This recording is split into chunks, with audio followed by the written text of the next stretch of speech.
جہاں بھی اجتماعات کا اہتمام ہوتا ہے، تلاوت قرآن مجید ہوتی ہے، نعت ہوتی ہے،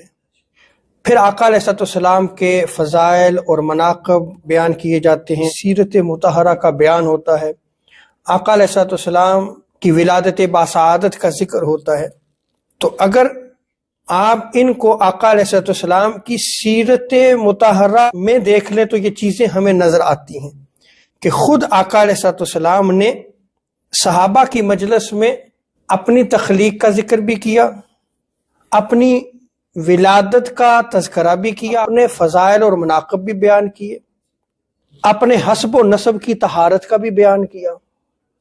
آقا علیہ السلام کی مدح سرائی صحابہ کیا کرتے تھے، حضور خود اس مجلس میں موجود ہوتے تھے۔ یعنی ان ساری چیزوں کی اصل جو محفل میلاد میں ہوتی ہیں، یہ ہمیں آقا علیہ السلام کی زندگی مبارک میں ملتی ہیں۔